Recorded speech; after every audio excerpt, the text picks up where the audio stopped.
It's often what brings out the best in us when we help each other. And also, every single one of us has needed help in our lives and will need help again. It's a universal. And helping takes many, many forms. You can help as a donor. You can help as a volunteer. You can share. But there's one form of helping that possibly is the highest order of helping. Anyone want to take a guess at what that is? Fundraisers in the room? It's fundraisers. Fundraisers don't look at a problem and lament. They say, not only can I direct help myself, I can bring in and mobilize a bunch more people to help with this problem that I care about. So I think about fundraisers as super helpers, like superheroes. Super powerful influence on the world. We have to view ourselves as a 100-year-old startup company because technology is advancing so fast. If we get stagnated, we lose. We cannot have legacy operations. Our external tactics cannot be based on what we did in 1960, and we need to be building towards 2028. I don't think that generosity has declined in this country. I think that it is our participation in the traditional charitable giving structures that has shifted. But I do have students in their 30s, even students who are younger than that, in their 20s who are participating in the workforce, and just how they show up in their giving looks so much different. They really want to know what the impact is. They want to share it. They want to organize around it. They want to talk about it. They want to be a part of it. It's less transactional and it's more participation. Trust is moving away from institutions and it's moving more into people. And it's a return to, which is in some ways very beautiful, this idea of proximity and people. And we care about what is closest to us. And we desire to participate in and not just transact with. 50% of those searches at least no longer are pointing or prioritizing a certain page. Those are being kind of absorbed by AI overviews in this what we call zero-click environment in which people, I don't know about you all, but you see the result, you're like, great, you answered my question, close browser, right? And I think that is a dynamic that has totally upended, especially these organizations that had previously relied on great content pages, great content strategies, deep on issues, and all of a sudden that content is being exposed by AI overviews. People get their questions answered, and then close the browser. Reaching new donors is hard. Fewer people are giving, the base is shrinking, acquisition costs are rising. You're all being asked to grow with less.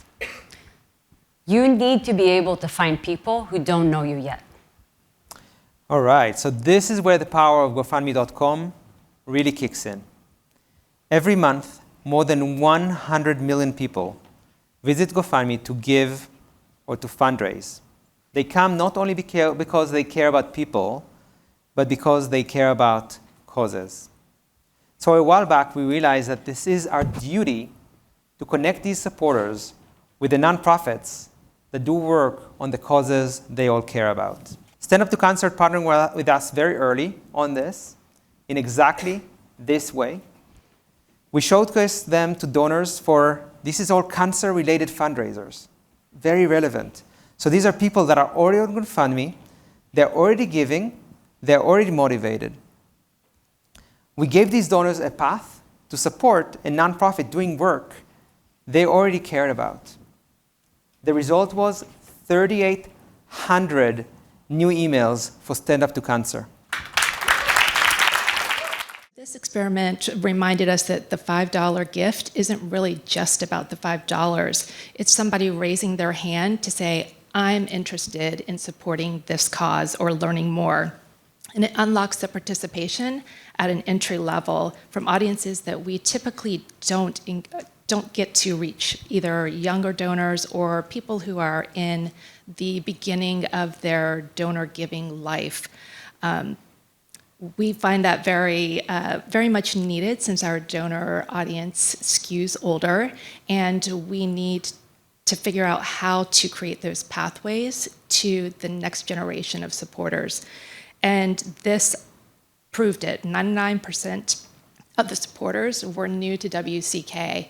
And so we're taking that information, expanding our donor base, and we're also excited to say that we're already seeing early signs of repeat behaviors. So these donors who made their first gift on GoFundMe have already come around to GoFundMe Pro and made a second gift. That we're actually able to track in this year's study over 50,000 instances of what Kate was just describing, where a donor previously gave with a credit card, say in 2024, but in 2025, the same person supported the same organization, but through their donor advised fund for the first time.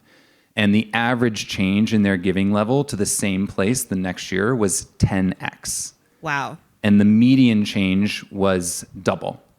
So that means if you get someone to switch to DAF giving or use their DAF to support your organization, 50% of the time they will at least double their donation size to you.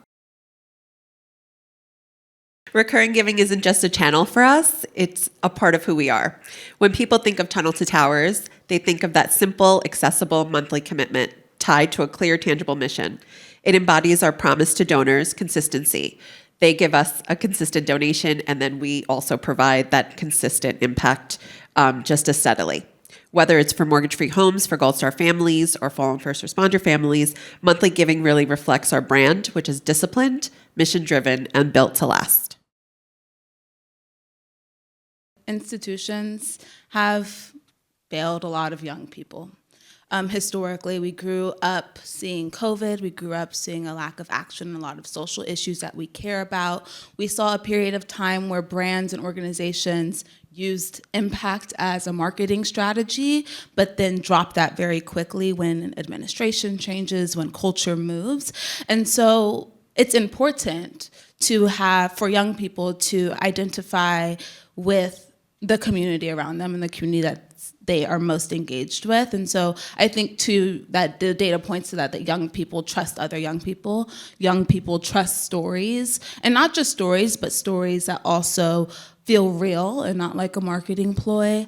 I think even in the work that I'm doing at the Aspen Institute, we're finding that a lot of institutions that carry weight in a name still don't have that relationship to young people in the same way. And so we're figuring out ways through campaigns, through on-the-ground work, through collaboration, not just with other institutions, but grassroots organizers, with community curators who are on the ground and local to the issues that young people care about.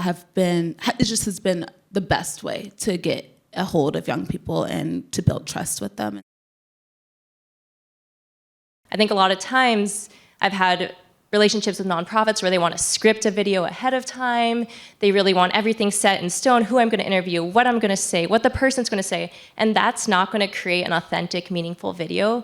People respond, especially in times of disaster or when you're creating a video about social impact, to real human emotion and moments.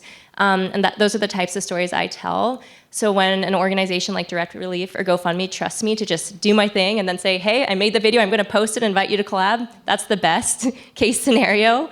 I think a lot of people are very precious and scared to, give a creator free reign, but that's our job. That's what we do best, is we create. We also have a saying at the American Red Cross that if you've seen one disaster, you've seen one disaster. They are all unique.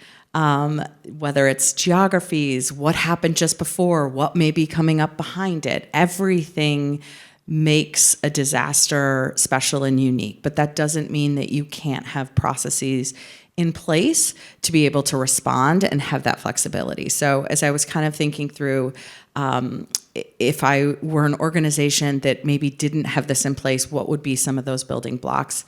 And I came up with 5 C's. So those are clarity, coordination, communication, carry out, and course correct. We had the big decision to make of, do we soften our message because it's such a polarizing conflict to keep and protect our relationships, or do we stick to who we are? And of course, we made the decision to ground our anchor is our mission. We feed people. Food is a human right, heart stop. Now, that didn't sit well with everyone, of course, because it is such a polarizing conflict. And we've lost some donors along the way. And we've gained some others who have trusted us even more because we stuck to who we are. We did not flinch. When leaders say hope is not a strategy, what they're really saying is that hope alone is not a strategy. And I would be inclined to agree. But hope and action, and together, oof, that is a blueprint for a better and brighter future. Hope without action is just a dream, but action without hope is a dead end. It's too easy to treat fundraising as a zero-sum competition, fighting for market share in a pie that just simply isn't growing fast enough. We can't do that. The real opportunity isn't in redistributing existing dollars.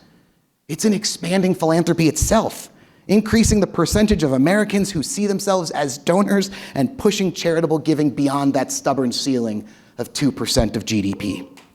Yeah.